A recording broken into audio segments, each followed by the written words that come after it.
के लिए अब सीआरपीसी और एविडेंस और आपका आईपीसी पुनः नहीं पढ़ा जाएगा। जो बिहार एपीओ दे रहे हैं या ये देना है एपीओ यूपी, तो ये कई साथ भाई डिटेल में चल रहे हैं, एक ही साथ आप पढ़ लीजिए। अब ये नहीं कि अब बिहार एपीओ जो दे रहे हैं, अभी तो एग्जाम की दूर दूर तक संभावना नहीं है। और आपका भाई सूचनाएं एक दो हैं वो दे दिया है आपका। ये एमपीएडीपीओ का फार्म फिर से निकला है। जो लोग डालना चाहते हैं 12 तारीख तक डेट है। ये पहली सूचना है। बिहार एपीओ की जो सूचना आज मिली है, सर आयोग डबल बेंच में चला गया है सिंगल बेंच के फैसले के खिलाफ। अभी नोटिस रिसीव जो याचिक है उसको नहीं हुआ है। आज फोन किया था तो 2-4 दिन में रिसीव होगा, फिर जवाब दिया जाएगा, फिर बहस होगी।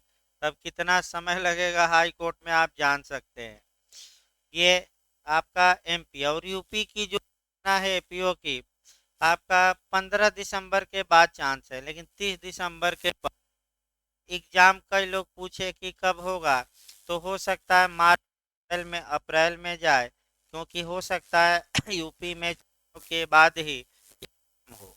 ये संभावना है कि चुनाव के बाद हो। तब तक आपका चारों सब्जेक्ट मत डालना है, पुलिस एक्ट, सीआरपीसी, आईपीसी और एविडेंस, ताकि भाई इस बार किसी का न रुके। प्रयास यही किया जाएगा। और एकदम आराम से चल रहा है क्लास, और आपका कोई हड़बड़ी नहीं है। जिसको न समझ में आए फिर बताया जा रहा है, एक बार इशारा करे दोबारा बताया जाएगा, चाहे पुलिस एक्ट हो चाहे सीआरपीसी। एक बार आप इशारा करिए कि ये बात दोबारा बताइए, तो 2 बार 3 बार 10 बार बताया जाएगा, कोई नाराजगी नहीं है। भाई आप लोग आए हैं इसीलिए कि नहीं समझ में आएगा तो सर से क्या करेंगे, पूछेंगे और क्या। आपका पंचौरा करने थोड़े आए हैं, पंचौरा करने को ही नहीं आया है, पढ़ने आया है। तो आपको भी न समझ में आए स्पेशली रूप से कहा जाता है, तो आप भी आगे बैठे इशारा धीरे से करिएगा, मैंने धीरे से पूछिएगा, ताकि अन्य लोग न जाने, यानी कि आपका काम भी हो जाए और आपका कह सकते हैं कोई जान भी ना पाए कि कौन पूछा है। हाँ भाई, प्राइवेसी भी देखना है ना। देखिए आपका जो कल सीआरपीसी में बताया गया था, मैंने आपका एकदम सुव्यवस्थित तरीके से सीआरपीसी चल रही है, और सीआरपीसी समय भी लेगी, इसमें भी शक नहीं है। आपका पुलिस एक्ट जल्दी समाप्त होगा 20 दिन में, यानी कि दिसंबर लास्ट तक आपका पुलिस एक्ट निपट जाएगा, बहुत अच्छे से पढ़ाया जाए तब। और उसके बाद और सब्जेक्ट लगेंगे। सीआरपीसी में जो हम पढ़ा रहे थे, ये माने कि किन अपराधों में सीआरपीसी की प्रक्रिया अप्लाई होगी, और किन क्षेत्र में, यानी कि किस एरिया में अगर अपराध किया जाता है तो सीआरपीसी लागू होगी। इस क्वेश्चन को हम कल डील करेंगे, तैयार नहीं कर पाए हैं पूरी तरह, क्योंकि उसमें आपका समुद्र है, खुले स्थान है, आपका आकाश के ऊपर है, विदेश में अपराध हुआ है तो क्या होगा, तमाम बातें आईपीसी, सीआरपीसी, संविधान और एविडेंस से कोरिलेट करना है, और तब इन चीज़ों को बताना है। और उसी में सेक्शन 4 भी अटैच होगा, 5 भी होगा, आईपीसी का सेक्शन 3 और 4 होगा, 188 होगा, तमाम सेक्शन आएंगे। आइए हम धारा 2 चलते हैं आज। आपका सेक्शन 2 में डिफिनीशन क्लाज है, यानी कि परिभाषाएं दी गई हैं। तो पहला क्वेश्चन आपका ये जानना है प्री के लिए, कि जो एपीओ में चार चार सब्जेक्ट हैं, उनमें परिभाषाएं किन किन सेक्शनों में दी गई है। एक क्वेश्चन यूपी जे ऐसा मॉडल बना रहा है, तो पुलिस अधिनियम में अभी पढ़ाया गया, परिभाषा धारा 1 में दी गई है। सीआरपीसी में पूछा जाए तो धारा 2 में, एविडेंस में पूछा जाए तो धारा 3 में, और आईपीसी में पूछा जाए तो 6 से 52 यानी कि धारा 6 से लेकर 52 तक। ये चारों एक साथ याद रखना है। देखिए जहाँ तक परिभाषाओं की बात है, परिभाषाएं कानून की कुंजी कही जाती हैं, क्योंकि आपका कानून में जो परिभाषाएं इसलिए दी जाती हैं कि जो आगे प्रावधान आएंगे, यानी कि धारा 2 के बाद जो धाराएं आएंगी, अगर परिभाषाओं में दिए गए शब्द उन धाराओं में आते हैं तो सामान्यतः उनका मतलब वही निकाला जाएगा जो धारा 2 में उनका मतलब बताया गया है। यानी कि परिभाषाएं इसलिए भी दी जाती है कि किसी शब्द को बार बार बेयर एक्ट में डिफाइन न किया जाए। एक बार डिफाइन कर दिया गया तो सामान्यतः वहीं आपका अर्थ हर एक जगह लगाया जाए। दूसरा नियम समझिए परिभाषा का, ये भी काफी महत्वपूर्ण है। सामान्यतः एक कानून की परिभाषा दूसरे कानून के लिए लागू नहीं होती। इसका मतलब ये हुआ कि जो पुलिस एक्ट की परिभाषा है वो केवल पुलिस अधिनियम के लिए है, सीआरपीसी की परिभाषा सीआरपीसी के लिए है, आईपीसी की परिभाषा केवल आईपीसी के लिए, सीपीसी की परिभाषा सीपीसी के लिए, कॉन्ट्रैक्ट में जो परिभाषा है कॉन्ट्रैक्ट के लिए है। यानी कि सामान्यतः जिस कानून में जिस शब्द को परिभाषित किया जाता है वह शब्द केवल उसी कानून तक सीमित रहता है, दूसरे कानून में उस परिभाषा को अप्लाई नहीं किया जाता। एक और नियम जानिए कि अगर किसी शब्द को किसी भी कानून में परिभाषित न किया गया हो तो उसके लिए एक जनरल क्लॉज एक्ट बना है 1897, यानी कि साधारण खंड अधिनियम 1897 बना है और उसमें कुछ शब्दों को परिभाषित किया गया है और वे परिभाषाएं हम एडाप्ट करते हैं। जैसे कि बिहार का क्वेश्चन एक जे का निकाला जाए, बिहार जे में बनता है कि अपकृत की परिभाषा कहाँ दी गई है, तो अपकृत चूंकि स्टेचूटरी लॉ है नहीं, अधिनियमित है नहीं। अब ये नहीं कि जाकर बेयर एक्ट मांगिएगा टाट का। एक लोग नए आए थे, आपका मैंने जीरो से शुरुआत करनी थी और जाकर किताब की दुकान पर कहे कि टाट का बेयर एक्ट दीजिए, तो दुकान वाला भौचक्का रह गया, कहा कि ये असली मुन्ना भाई एलएलबी है नकली नहीं। यानी कि टाट टाट में बेयर एक्ट कहाँ आता है, वहाँ तो सिद्धांत है। अब जो हम बता रहे हैं बिहार में पूछा गया है कई बार कि अपकृत की परिभाषा कहाँ दी गई है, तो आपका अपकृत विधि में कब आपका भाई कोई कानून तो है नहीं, वो तो प्रिंसिपल है, केस लॉ पर आधारित है, तो लिमिटेशन एक्ट में दी गई है। वहीं पूछा जाता है कि परिसीमा अधिनियम की किस धारा में अपकृत की परिभाषा दी गई है, तो 2M में दी गई है। किस में? आपका 2M। फिर एक बार आइए बैक होइए भाई परिभाषाओं पर। यानी कि बताने का मतलब ये हुआ कि एक कानून की परिभाषा दूसरे कानून में अप्लाई न करिएगा। जैसे कि एक और उदाहरण देखिए, सीआरपीसी की धारा 2N में अपराध को परिभाषित किया गया है और आईपीसी की धारा 40 में अपराध या ऑफेंस को स्पष्ट किया गया है, तो आईपीसी वाली परिभाषा सीआरपीसी में न ऐड कर दीजिएगा, क्योंकि सीआरपीसी की धारा 2N में स्पष्ट रूप से किसको डिफाइन किया गया है, ऑफेंस या अपराध। लेकिन अब लेकिन लग जाता है तो मैं बता दूं कुछ न कुछ समस्या आ ही जाती हैं। यानी कि जैसे कि आपका भाजपा की सरकार चल रही है, मोदी जी अच्छा शासन चला रहे हैं, लेकिन तो लेकिन लगा देना है। लेकिन जो समस्याएं देश में हैं उस पर कंट्रोल नहीं कर पा रहे हैं और सबसे बड़ी समस्या इस समय महंगाई की है, चाहे तेल हो या आपका अनाज के दाम हो, तेल के दाम हो, चाहे पीने वाला तेल हो और नहीं देखिए फिर रही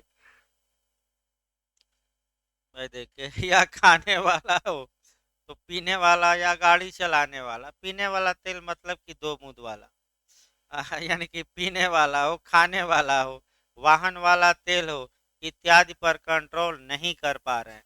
तो जहाँ भी लेकिन लगता है बहुत खतरनाक होता है, मैं बता दूं। और आपका कई बार मैं उदाहरण बताया हूँ, लेकिन उदाहरण आज न बताकर आगे बढ़ा जाए। लेकिन आपका सीआरपीसी की धारा 2 की जो अंतिम परिभाषा है उस पर गौर करिए। 2y यानी कि जो लास्ट परिभाषा है धारा 2 की, 2y पर गौर करना है। और 2y इस बात को बताती हैं कि जो पद या शब्द, यानी कि जो बातें या जो पद या जो शब्द सीआरपीसी में परिभाषित नहीं है किंतु आईपीसी में परिभाषित हैं, अगर वे शब्द सीआरपीसी की किसी धारा में आते हैं तो उनका अर्थ वह निकाला जाएगा जो आईपीसी में दिया गया है। अर्थात सीआरपीसी की धारा 2y इस बात की अनुमति देती है कि जो शब्द सीआरपीसी में डिफाइन नहीं है किंतु कहाँ डिफाइन है, आईपीसी में। तो आईपीसी में अभी बताया गया कहाँ से कहाँ तक परिभाषाएं दी गई है, 6 से लेकर कहाँ तक बताया गया था, 52A। अगर इसमें कहीं डिफाइन है तो वे परिभाषाएं सीआरपीसी में लागू होंगी। ये हम नहीं बता रहे, ये कौन बता रहा है, धारा 2 का कौन सा खंड, वाई। अर्थात इसका मतलब ये हुआ कि आईपीसी की परिभाषाएं सीआरपीसी में काम करेगी, लेकिन कब, तो जिन शब्दों को सीआरपीसी में परिभाषित नहीं किया गया है। जैसे कि किसको परिभाषित किया गया है पहले ये समझिए। जैसे ऑफेंस हुआ या अपराध हुआ, तो अपराध की परिभाषा सीआरपीसी की धारा 2N में दी गई है और आईपीसी की धारा 40 में यानी कि 40 में स्पष्ट किया गया है। तो चूंकि सीआरपीसी में उस शब्द को स्पष्ट रूप से परिभाषित किया गया है, अतः आईपीसी की धारा 40 यहाँ अप्लाई नहीं करेगी। लेकिन कुछ ऐसी परिभाषाएं हमें निकालना है जो कि सीआरपीसी की धारा 2 में नहीं है, लेकिन आईपीसी की धारा 6 से लेकर कहाँ है आपका 52A में। तो देखिए हम दो तीन उदाहरण कम से कम बता रहे हैं। एक उदाहरण हम बताते हैं 22 का, दूसरा उदाहरण हम बताते हैं आपका 24 का बताते हैं, तीसरा उदाहरण आपका 25 का भी हो सकता है, चौथा उदाहरण आपका धारा 30 का हो सकता है। तमाम उदाहरण हो सकते हैं। आइए आईपीसी की धारा 22 में मूवेबल प्रॉपर्टी या चल संपत्ति या जंगम संपत्ति को परिभाषित किया गया है। अब देखिए अगर कहीं सीआरपीसी में चल संपत्ति शब्द आ जाए तो उसका अर्थ कहाँ से निकाला जाएगा, आईपीसी से। आईपीसी की किस धारा में जो अर्थ दिया गया है, 22 में, 22 में, क्यों, क्योंकि ये शब्द सीआरपीसी में कहीं डिफाइन नहीं। इसके बाद आपका डिसऑनेस्टली यानी कि जो बेईमानी शब्द हैं, आपका बेईमानी शब्द को भी सीआरपीसी में कहीं डिफाइन नहीं किया गया है।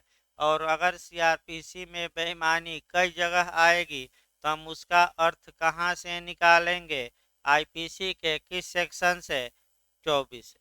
अब आइए 25 देखा जाए। 25 में आपका कपटपूर्ण है यानी कि फ्रॉड है। तो चूंकि सीआरपीसी में कहीं धारा 2 में कपटपूर्ण शब्द परिभाषित ही नहीं है, तो सेक्शन 2Y इस बात की इजाजत देता है कि जो परिभाषा आईपीसी में दी गई है वहीं कहाँ काम करेगी, सीआरपीसी। जैसे धारा 30 में वैल्यूएबल सिक्योरिटी मूल्यवान प्रतिभूति परिभाषित है आईपीसी में, लेकिन सीआरपीसी की धारा 2 में ये शब्द परिभाषित नहीं है। तो सीआरपीसी की में अगर कहीं भी मूल्यवान प्रतिभूति शब्द आ जाए तो उसको हम कहाँ से गवर्न करेंगे, आईपीसी की किस धारा से, आपका 30 से। ये कुछ सामान्य नियम है जो लिखवाए नहीं जाते। आपका दिमाग में बैठाना है, ये पोथी पतरा काम नहीं करेगा। मैं बता दूं, इसको लिखवाया नहीं जा सकता। ये दिमाग में क्या करना है, बैठाना है। अब आइए देखा जाए, आपका परिभाषा शुरू किया जाए। भाई धारा 2 निकालिए, डिफिनीशन या परिभाषा। देखिए शब्द भी हमें चलना है, क्या छोटी छोटी बातों को गौर करते हुए। इस संहिता में जब तक कि संदर्भ से अन्यथा अपेक्षित न हो, यानी कि पहला जो शब्द है आपका ये कह रहा है कि इस संहिता में, यानी कि इस कोड में, जब तक कि संदर्भ या रिफरेंस से अन्यथा अपेक्षित न हो, आपका निम्नलिखित शब्दों का निम्नलिखित अर्थ निकाला जाएगा। देखिए शुरुआती दौर में ये शब्द क्यों लिखा जाता है और इस शब्द का मतलब क्या हुआ, ये जानना है। ये शब्द इसलिए लिखे जाते हैं, इसका मतलब ये हुआ कि अगर धारा 2 के बाद, यानी कि सेक्शन 3 से लेकर और 484 तक, अगर धारा 2 में दी गई परिभाषाएं, यानी कि धारा 2 में जो वर्ड हम बताएंगे, अगर वे वर्ड आते हैं, तो जब तक कि उन धाराओं में इसके विपरीत परिभाषा न दी गई हो, उन शब्दों का अर्थ वही होगा जो धारा 2 में दी गई। अगर किसी सेक्शन में धारा 2 के विपरीत परिभाषा देनी है, तो स्पष्ट रूप से उस सेक्शन में ही अलग से क्या किया जाएगा, लिखा जाएगा। मैं बता दूं, अलग से उसमें लिखा जाएगा। नहीं लिखा गया है और सेक्शन 2 की डिफिनीशन जो दी गई है, शब्द दिए गए हैं, अगर वे शब्द बेयर एक्ट में आ जाए तो उनका मतलब वही होगा जो धारा 2 में हम क्या करेंगे, बताएंगे। धारा 2 कम से कम आपका समय लेती है, क्योंकि काफ़ी महत्वपूर्ण है और कई चीज़ें यहाँ को रिलेट करके भी चलना है। तमाम सेक्शन आपका कोरिलेट होगा। आइए पहली परिभाषा हम, हाँ? पहली परिभाषा हम देखते हैं, टू वे। हिंदी में जो लिखना चाहें टू का लिख सकते हैं भाई, अभी लिखवाया नहीं जा रहा है सब। इंग्लिश में आपका to small A, capital A ना लिख दीजिएगा। और हिंदी में क्या लिखा जाएगा, टू का। अब पहला जो परिभाषा दी गई है वह दी गई है आपका 2A में, जमानती अपराध और अजमानती अपराध। यानी कि जमानतीय, अभी हम बताते हैं, जमानतीय अपराध और अजमानतीय। देखिए इसको क्या कहा जाता है, यानी कि बेलेबुल ऑफेंस और नॉन बेलेबुल ऑफेंस। तो पहला जो आपका देखा, एक और भाई सतर्क रहना है, क्योंकि आजकल मॉडल थोड़ा नया बन रहा है। पिछली बार एक चीज और याद रखिएगा, वह ये याद रखना है कि किस शब्द को परिभाषित नहीं किया गया है। देखिए भरमाऊ क्वेश्चन हर एक जगह इस समय आ रहा है। जैसे कि मैं कुछ शब्दों को बता रहा हूँ जो यूपी एपीओ में पिछली बार 2018 में बना, कांग्निजेंस या संज्ञान। तो संज्ञान शब्द को कहीं परिभाषित नहीं किया गया। जमानत को भी परिभाषित नहीं किया गया है, विचारण को भी नहीं किया गया है। यानी कि तमाम ऐसे शब्द आएंगे जिनकी परिभाषा सीआरपीसी में नहीं दी गई है। तो जब हम धारा 2 बता देंगे तो उसके बाद एक लाइन में हम लिखवाएंगे कि किन किन वर्डों की परिभाषा सीआरपीसी में नहीं दी गई है। क्योंकि ऐसा मॉडल, एक मॉडल ऐसा बनता है और उन शब्दों को अलग से हम बताएंगे भी कि परिभाषा नहीं दी गई है, तो मेरा कर्तव्य है कि उसको परिभाषित करें और उसको क्या करें, बताएं। तो पहला जो शब्द है आपका बेलेबुल ऑफेंस, यानी कि जमानती अपराध और अजमानती अपराध।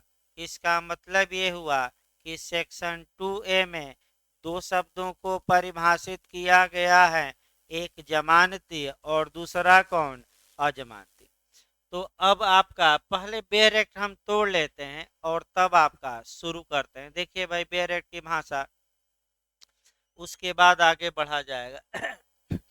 बेयर एक्ट की भाषा को देखिए तत्काल कैसे पढ़ा जाता है। नए लोग भी थोड़ा आपका पढ़ समझने का प्रयास करें कि घर पर अगर बेयर एक्ट को पढ़ना हो तो देखिए हम अलग से नहीं, बेयर एक्ट ही एक एक शब्द बता रहे हैं और उसी को अलग कर रहे हैं और उसको समझाएंगे। देखिए शब्द को, जमानती अपराध से ऐसा अपराध अभिप्रेत है जो प्रथम अनुसूची में यानी कि फर्स्ट शेड्यूल में जमानती के रूप में दिखाया गया है।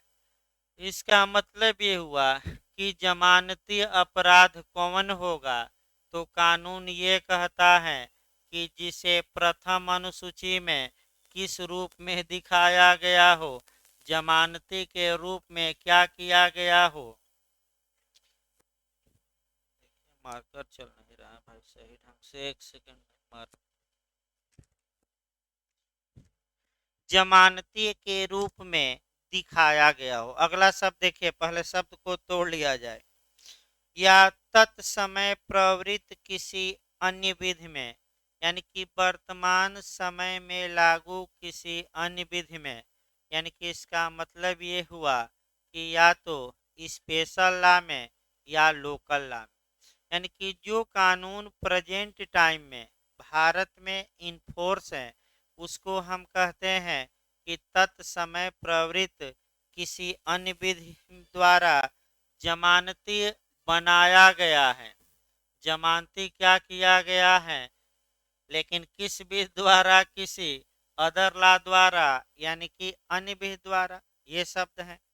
और अगला शब्द ये है, और अजमानती अपराध से, यानी कि नॉन बेलेबल ऑफेंस कोई अन्य अपराध अभिप्रेत है। यानी कि अजमानती अपराध हम किसे कहेंगे, अजमानती अपराध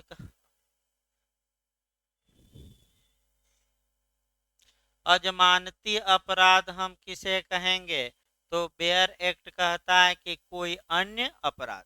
तो अन्य अपराध का मतलब ये हुआ कि जो जमानती न हो, यानी कि जो अपराध जमानती न हो वह क्या कहलाएंगे, अजमान। तो भाई बेयर एक्ट की भाषा याद करनी पड़ेगी। अगर कोई पूछे कि जमानती और अजमानती अपराध की परिभाषा बताइए तो सबसे पहले परिभाषा बेयर एक्ट की याद होनी चाहिए। फिर हम एक बार बता रहे हैं, ऐसा अपराध जिसे प्रथम अनुसूची यानी कि सीआरपीसी के फर्स्ट शेड्यूल के तहत बेलेबुल बना आपका जमानती दिखाया गया है या किसी अदर लॉ के तहत जमानती क्या किया गया है, बनाया गया है, उसे बेलेबुल या जमानती अपराध कहेंगे। और अन्य अपराधों को हम क्या कहेंगे, नॉन बेलेबुल। नॉन बेलेबुल का मतलब कि जो बेलेबुल न हो। अब आप ये कहेंगे कि भाई देखिए आपका शुरुआती दौर से चला जाए।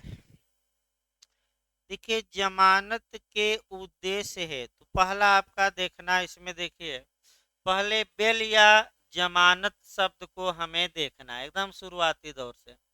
जमानत के उद्देश्य के लिए जो हमारी सीआरपीसी है वह अपराधों को दो वर्गों में बांटती है, एक बेलेबुल यानी कि जमानती और दूसरा नॉन बेलेबुल यानी कि अजमानती। अजमानती को हम कहते हैं गैर जमानती, याद रखिए नहीं कि कहीं आ जाए, गैर जमानती या अजमानती। तो सबसे पहले हमें जमानत या बेल को देखना है, उसके बाद उन जमानत के आधार पर हमारी सीआरपीसी जो बंटवारा करती है अपराधों का दो वर्गों में, उनको हम देखेंगे। बेल या जो जमानत शब्द है ये सीआरपीसी में कहीं भी परिभाषित नहीं, याद रखें कहीं किसी सेक्शन में नहीं है। यानी कि जमानत शब्द सीआरपीसी में परिभाषित नहीं है। तो बेल या जमानत होती क्या है? तो आप अपनी परिभाषा बनाएंगे एक लाइन की कि किसी अभिरक्षाधीन कैदी की इस शर्त पर रिहाई कि वह न्यायालय द्वारा आहूत किए जाने पर, कॉलिंग किए जाने पर, यानी कि बुलाए जाने पर, निश्चित समय पर, निश्चित तिथि पर और निश्चित स्थान पर हाजिर होगा। यानी कि कोई व्यक्ति कस्टडी में है, उसे छोड़ दिया जाता है, लेकिन कंडीशन लगाकर, शर्त लगाकर कि जब जब न्यायालय बुलाएगा, जहां जहां बुलाएगा और जिस जिस डेट पर बुलाएगा, आप क्या करेंगे? वहां हाजिर होंगे। इसी को हम क्या कहते हैं एक लाइन में? बेल। जमानत के उद्देश्यों के लिए सीआरपीसी के तहत अपराधों को दो वर्गों में बांटा गया है, एक जमानती अपराध और दूसरा अजमानती। तो सबसे पहले हम शुरू करते हैं, बेलेबल ऑफेंस क्या होगा, जमानती अपराध कौन कहलाएंगे? तो बेयर एक्ट की भाषा पहले देखा जाता है, ऐसे अपराध जिन्हें फर्स्ट शेड्यूल के तहत, प्रथम अनुसूची के तहत जमानती दिखाया गया है, वे जमानती अपराध कहे जाएंगे। या किसी अन्य तत्समय प्रवृत्ति विधि के तहत बेलेबल बनाया गया है, उसे भी हम क्या कहेंगे? जमानती अपराध। अभी अजमानती पढ़ना ही है, अजमानती अभी नहीं पढ़ना है, पहले किसको पढ़ना है? जमानती। अभी भी ये क्लियर नहीं हुआ कि बेलेबल ऑफेंस किसे कहा जाएगा, क्योंकि अभी तो शुद्ध रूप से बस ये इंडिकेट कर रहा है कि कहाँ देखिए, फर्स्ट शेड्यूल में। तो आइए आपका सीआरपीसी में अब जाना पड़ेगा। 484 धाराओं के बाद आप सीआरपीसी में जब देखेंगे तो वहाँ दो शेड्यूल दिए गए हैं। अब दोनों शेड्यूलों को समझिए पहले। वहाँ कितने शेड्यूल दिए गए हैं, कितनी अनुसूचियां हैं सीआरपीसी में? दो।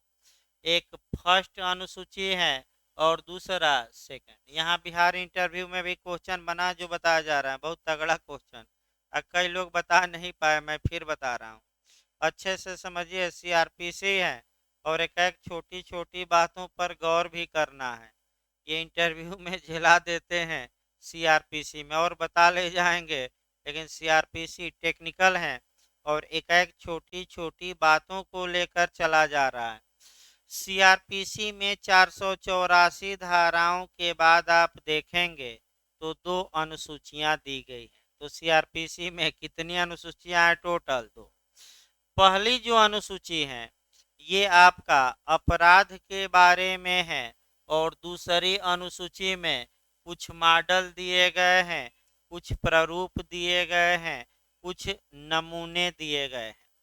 यानी कि फिर एक बार समझिए, फर्स्ट जो शेड्यूल है वह अपराधों के बारे में है, और जबकि आपका जो द्वितीय अनुसूची है वह मॉडल के बारे में, फार्म के बारे में, प्रारूप के बारे में है। और एक प्रारूप जरूर याद रखिएगा कि मृत्युदंड का प्रारूप कहाँ दिया गया है? तो द्वितीय अनुसूची के फार्म नंबर किस में बताया गया था क्रैश कोर्स में? भाई पुराने लोग तो बता सकते हैं, 42। और एक क्वेश्चन निश्चित बनता है, देखिए फिर हम बैक हो रहे हैं आपका उत्तराखंड के क्वेश्चन पर। जिस व्यक्ति को मृत्युदंड दिया गया है, निर्णय में ये लिखा जाएगा कि इसे गर्दन में फांसी लगाकर तब तक लटकाया जाए जबकि इसकी डेथ न हो जाए। ये निर्णय की बात है और ये 354 सीआरपीसी के किस क्लाज में है? 5 में। और रट्टा तुम्हारी है, किस में है? 3-4 बार बताइए। 5 5 5। तो पंचौरा वाला कितना हो गए? 5। तो पंचौरा में भी 5 होते हैं, बलवा में भी 5 होते हैं, विध विरुद्ध जमाव में भी 5 होते हैं, डकैती में भी 5 होते हैं, सामान्य उद्देश्य में भी 5 होते हैं। तो जहाँ जहाँ 5 एक क्वेश्चन बना लीजिए और पंचौरा में भी कितने होते हैं? 5। तो भाई याद रखना है। तो फिर एक बार बैक हुई भाई, देखिए इसको। तो आपका 354 का क्लास 5, अब तो गलती नहीं होगी।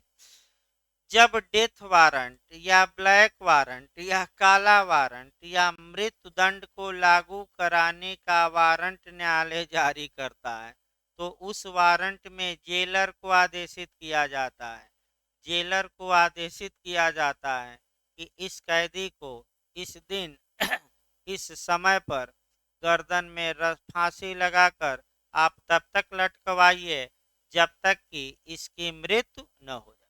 तो जो डेथ वारंट या ब्लैक वारंट कहते हैं, उसका जो मॉडल दिया गया है वह द्वितीय अनुसूची के किस मॉडल में है, किस प्रारूप में है? 42 यानी कि 42। तो हम द्वितीय अनुसूची हटा देते हैं क्योंकि वहां तो मॉडल है। अब आइए प्रथम अनुसूची। तो भाई आपका ये कहा गया है, प्रथम अनुसूची को पहले तोड़िए। देखिए जहां तक प्रथम अनुसूची की बात है, प्रथम अनुसूची को 2 क्लाज में बांटा गया है। आगे बढ़ा जाए, एक फर्स्ट क्लाज है और दूसरा सेकंड क्लाज। यानी कि प्रथम अनुसूची को 2 खंडों में बांटा गया है, एक प्रथम खंड और दूसरा सेकंड खंड। आप लास्ट में प्रथम अनुसूची के देख सकते हैं, जो लास्ट पेज होगा प्रथम अनुसूची का, उसमें स्पष्ट सेकंड क्लाज लिखा गया है। जो ये प्रथम खंड है, ये केवल और केवल मैं बता दूं आईपीसी के लिए है, और जो सेकंड यहाँ खंड प्रथम अनुसूची का होगा वह किसके लिए होगा? अन्य विधि के लिए। तो फिर एक बार बताइए, बेलेबुल ऑफेंस कौन होगा जिसे प्रथम अनुसूची के तहत क्या किया गया है? जमानती दिखाया गया। पहले भाई, पहले दिखाया गया ना, दिखाया गया है या अन्य तत्समय प्रवृत्त विधि के तहत जमानती क्या किया गया है? बनाया गया है। अभी भी ये क्लियर नहीं हुआ कि बेलेबुल ऑफेंस क्या होता है, क्योंकि हमने तो केवल बेयर एक्ट की भाषा को कहाँ जोड़ा? प्रथम अनुसूची पर।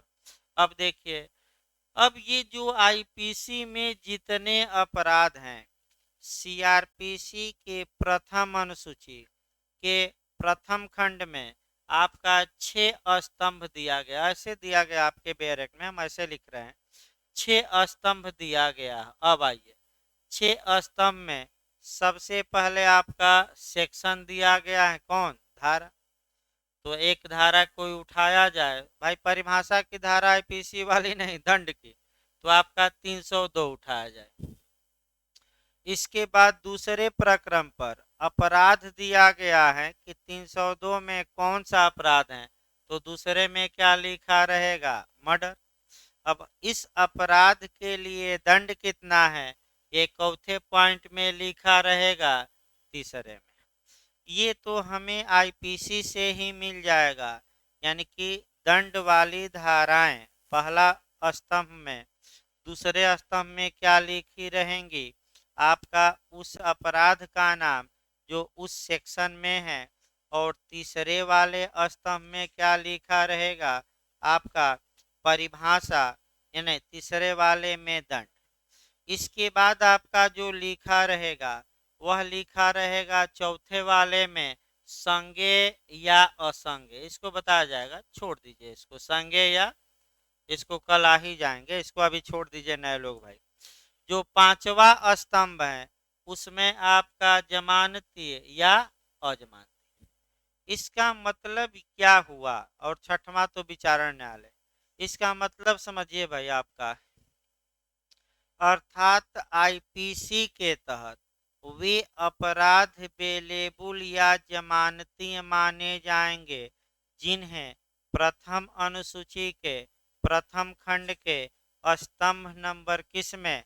5 में जमानती के रूप में दिखाया गया है। क्लियर कट रहे? फिर हम बता रहे हैं, फिर एक बार हम बता रहे हैं, थोड़ा आराम से चल लीजिए परिभाषाएं, क्योंकि एक क्रोड होती है भाई। आईपीसी के तहत जमानती अपराध उन्हें माना जाएगा, आईपीसी के तहत अपराधों के लिए जिन्हें जमानती के रूप में दिखाया गया है। तो कहाँ दिखाया गया है, दिमाग स्थिर करके बताइएगा। प्रथम अनुसूची के प्रथम खंड के किस स्तंभ में? 5 में। तो अभी भी क्लियर। और अन्य विधि, तो अन्य विधि अभी छोड़ दीजिए क्योंकि आपका अभी आईपीसी पर रही है। अन्य विधि के लिए नियम हम अलग बताएंगे। अभी किस पर हम रहें? केवल आईपीसी। अर्थात अभी भी ये स्पष्ट नहीं हुआ कि किन अपराधों को बेलेबल ऑफेंस कहा जाएगा। तो अब असली भाषा में आ जाइए, अपनी भाषा में। ऐसे अपराध जो साधारण नेचर के, जनरल नेचर के, साधारण प्रकृति के होते हैं, उन्हें आपका जमानती अपराध बनाया गया है। ऐसे अपराधों में जमानत पाना अभियुक्त का अधिकार होता है। अर्थात इसका मतलब ये हुआ कि जब जमानती अपराध में कोई अभियुक्त अरेस्ट किया जाता है तो उसका अधिकार है कि वह जमानत पाए। थानेदार भी जमानत दे सकते हैं, न्यायालय भी दे सकता है। अगर ऐसा व्यक्ति प्रतिभू या गारंटर या जमानतदार देने के लिए तैयार है तो न्यायालय जमानत रोक नहीं सकता। अर्थात एक लाइन आया कि बेलेबल ऑफेंस कौन होंगे? जिसमें कि जमानत पाना अभियुक्त का क्या होता है? राइट। ये साधारण अपराध माने जाते हैं, गंभीर नहीं। कैसे अपराध? और जमानत जो पाई जाती है, अब सेक्शन भी जोड़ते रहना है। जमानती अपराध में जो साधिकार या राइट के रूप में जो बेल पाई जाती है उसका प्रावधान सीआरपीसी की धारा 436 में है, यानी कि 436 में। तो बिहार का क्वेश्चन देखिए कैसे बनाया है। 4 मैं मॉडल बना रहा हूँ, बिहार इतना उलझा दिया कि कई लोग उलझ गए। देखिए आपका पहला मॉडल, जमानती अपराध में जमानत किस सेक्शन के तहत ली जाती है? तो 436 यानी कि 436। दूसरा देखिए, जमानती अपराध से भिन्न अपराधों में जमानत मजिस्ट्रेट किस धारा के तहत देता है? तो जमानती से भिन्न पूछा जाए और मजिस्ट्रेट पूछे तो 436 न मारिएगा। अगली धारा है 460, बिहार में आया भी था। और इसी में न्यायाधीश पूछ दे तो 439। भाई सेक्शन याद रखिए। फिर एक बार बैक को ये देखिए बिहार में क्या बना। अजमानती अपराध से भिन्न अपराधों में जमानत।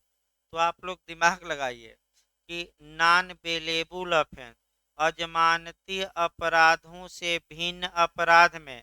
तो अजमानती अपराध से भिन्न अपराध बचा कौन? तो जमानती के लिए की धारा में जमानत पाई जाती है? 436। देखिए कैसे घुमाया बिहार, कई लोग आपका 437 मार कर आए।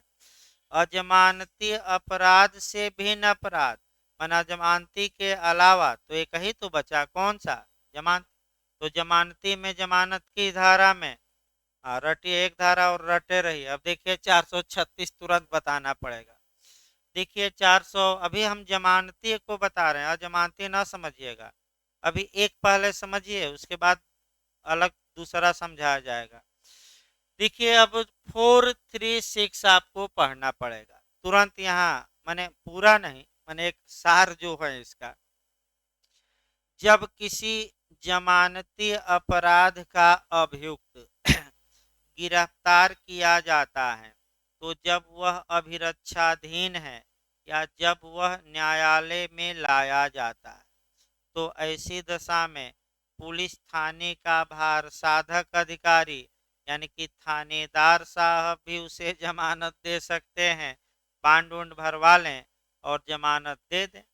या जब वह न्यायालय में आता है तो न्यायालय आपका जमानतदार की मांग करेगा और वह व्यक्ति अगर जमानतदार देने के लिए तैयार है तो तत्काल उसे जमानत दे दी जाएगी, क्योंकि जमानती अपराध में जमानत पाना क्या है, अभियुक्त का अधिकार है।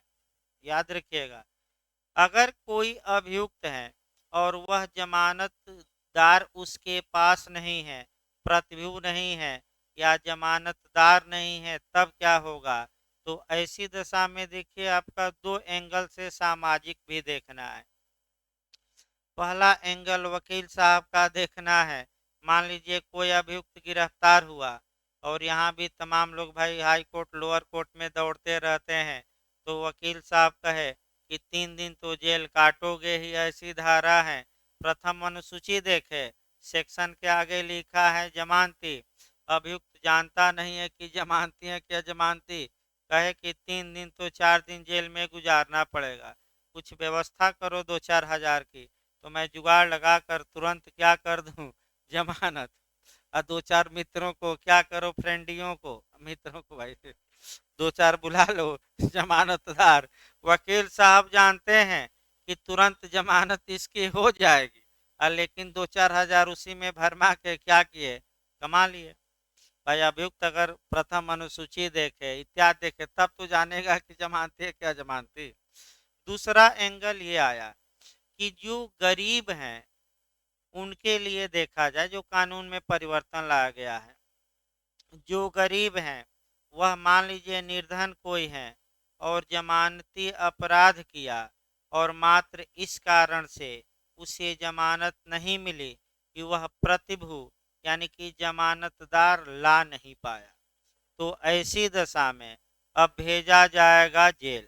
मैं बता दूं, लेकिन जब पुराना जो मैंने नियम था 2005 के पहले, वह ये था कि बेचारा वह जेल में ही सड़ जाता था और जमानती अपराध किया और जमानत पाने का हकदार भी है, लेकिन क्या नहीं मिला उसको, कोई गारंटर या जमानतदार या प्रतिभू, और जेल में चला गया। तो अब कानून बदला है। अगर कोई जमानती अपराध किया है और कितने दिन तक जमानतदार नहीं लाता, 7 दिन, 1 सप्ताह, याद रखिए कितने दिन, तो बिना जमानतदार के ही अब न्यायालय उसे जमानत दे देगा। यानी कि अब अधिकतम कितना दिन तक जेल में रखा जा सकता है जमानती अपराध में, 1 सप्ताह। ये 2006 में लागू हुआ, 2005 में संशोधन हुआ, याद रखिएगा। यानी कि आपका ज़्यादा 1 सप्ताह, याद रखिए। यानी कि कुल मिलाकर बेलेबल ऑफेंस अगर हम आईपीसी के तहत देखें तो दंड की मात्रा पर बिल्कुल न जाइएगा। ऐसे अपराध जमानती होंगे जिन्हें प्रथम अनुसूची के प्रथम खंड के किस स्तंभ में, 5 में किस रूप में दिखाया गया है, जमानती। भाई अब ये नहीं कि 3 साल 4 साल दंड वाला, लेकिन अब तुरंत आपका आइए, अब आइए बेयर एक्ट की भाषा को आगे बढ़ाया जाए। बेयर एक्ट की भाषा ये कहती है कि या ऐसे अपराध जिन्हें तत्समय प्रवृत्त विधि के तहत, तो जो प्रेजेंट टाइम में जो कानून भारत में इन्फोर्स हैं, तो और 2 प्रकार के कानून हो सकते हैं। एक स्पेशल लॉ यानी कि कैसी विधि, विशेष विधि, और दूसरा कौन सा, स्थानीय। विशेष विधि की परिभाषा याद रखिए, आईपीसी 41, और स्थानीय विधि की 42। विशेष विधि का मतलब जैसे SC/ST एक्ट हो गया, या आपका पर्यावरण संरक्षण हो गया, जो किसी विशेष सब्जेक्ट पर बनी हो। और लोकल लॉ का मतलब ये हुआ कि किसी एरी पूरे भारत में लागू न हो, आपका लोकल लॉ हो, जैसे यूपी में केवल लागू हो, केवल इलाहाबाद में लागू हो, तो वह क्या कहलाता है, लोकल लॉ। तो अगर कोई अपराध है जो स्पेशल लॉ या लोकल लॉ के तहत हैं, तो ऐसी दशा में आपका जो प्रथम अनुसूची का सेकंड क्लाज है, यानी कि प्रथम अनुसूची का सेकंड खंड है, उसका नियम अप्लाई होगा कि कौन सा अपराध जमानती और कौन सा अजमानती। तो नियम देखिए भाई आपका, यानी कि अन्य विधियां आईपीसी के अलावा जितने भी कानून हैं, उन कानूनों के लिए कौन से अपराध जमानती होंगे, इसका निर्धारण सीआरपीसी के प्रथम अनुसूची के किस खंड से किया जाएगा? सेकंड। अब लास्ट में प्रथम अनुसूची के लास्ट में सेकंड खंड है, और आप एक बार ऐसे बनाए भाई, बता दिया जाए नए लोगों को, और ऐसे जो मॉडल बना है अंतिम पेज निकालना है इस मॉडल का, और अंतिम पेज निकाल कर आपका देखिए उसमें लिखा है, आपका सेकंड क्लास लिखा गया है स्पष्ट रूप से, और जो सेकंड क्लास लिखा गया है उसमें एकदम अंत में निकालिए। देखिए आपका सेकंड लिखा गया है, अन्य विधियों के विरुद्ध अपराधों का वर्गीकरण। देखिए लास्ट में है एकदम भाई, बता दिया जाए, एकदम लास्ट में देखना है। अब देखिए इसमें क्या दिया गया है, कौन अजमानती होंगे और कौन जमानती है। तो अभी अजमानती पर हमें आना ही नहीं है, हमें कहाँ रहना है, केवल जमानती। लास्ट एकदम लास्ट लाइन देखिए, ध्यान से समझिएगा, यदि 3 वर्ष से कम के लिए कारावास या केवल जुर्माने का दंड है तो वह अपराध जमानती या बेलेबुल होगा। यही बिहार आपका इंटरव्यू में पूछा गया था। और फिर एक बार देखिए अन्य विधियों के लिए क्या है, अगर जिन अपराधों में दंड 3 वर्ष नहीं बल्कि 3 वर्ष से क्या हो या केवल क्या हो, जुर्माना, वे अपराध कैसे होंगे, जमानती। लेकिन किस कानून के तहत ये नियम लागू होगा, आईपीसी के लिए कि अदर लॉ के लिए? हाँ, किसके लिए? आईपीसी के लिए अलग बताया गया, अदर लॉ के लिए। फिर एक बार, लेकिन ये जो नियम है, फिर एक बार समझिए, अभी समाप्त नहीं हुआ जो टेक्निकल क्वेश्चन है, ये नियम जो हैं अदर विधि में दिए गए नियमों के अधीन है। अर्थात इसका मतलब ये हुआ कि अगर किसी विशेष या स्थानीय विधि में कोई प्रावधान नहीं है तब ये नियम लागू होगा। यानी कि अगर उसमें स्पेशल प्रावधान है तो ये नियम लागू नहीं होगा। एक उदाहरण मैं बता रहा हूँ SC ST एक्ट का ही। SC ST एक्ट के तहत कई अपराध ऐसे हैं जहां दंड 1 वर्ष है, 2 वर्ष है या 6 माह है, लेकिन उन अपराधों को SC ST एक्ट के तहत नॉन बेलेबल अजमानतीय बनाया गया है। इसका मतलब फिर एक बार समझिए, अगर किसी विशेष विधि या स्थानीय विधि में स्पष्ट लिखा गया है कि भले ही इतना दंड हो लेकिन यह अपराध क्या होगा, जमानती या अजमानती, तब ये सीआरपीसी वहां काम नहीं करेगी। अगर SC ST एक्ट में कुछ नहीं लिखा रहता तो कौन से अपराध जमानती होते, कौन अजमानती, ये सीआरपीसी के फर्स्ट अनुसूची का कहां से गवर्न होता, सेकेंड क्लास से। तो चूंकि SC ST एक्ट में लिखा गया कि गैर जमानती या अजमानती होगा तो ये नियम विफल मारेगा, भले 6 माह का दंड हो लेकिन ये नियम लागू नहीं होगा। यानी कि लास्ट लाइन ये आया कि अगर किसी स्पेशल या लोकल लॉ में अपराध दिए गए हैं लेकिन जमानती अजमानती का उल्लेख ही नहीं है तब सीआरपीसी लागू होगी और दंड की मात्रा देखी जाएगी। अगर उस अपराध के लिए सजा की मात्रा कितनी है, 3 साल या उससे कम या केवल क्या है, जुर्माना, तो वे अपराध जमानती और इसके ऊपर जो दंड है वे अपराध क्या हो जाएंगे, अजमानती। तो जिन अपराधों में मृत्यु दंड हो, आजीवन कारावास हो, 3 वर्ष का कारावास हो या 3 वर्ष से ऊपर का कारावास हो, वे अपराध अगर अदर लॉ के तहत है, मैंने स्पेशल लॉ लोकल लॉ के तहत, तो वे अपराध गैर जमानती या अजमानती या नॉन बेलेबल माने जाएंगे। तो अभी तो नॉन बेलेबल बताया नहीं गया, अभी बताया क्या जा रहा है, जमानती।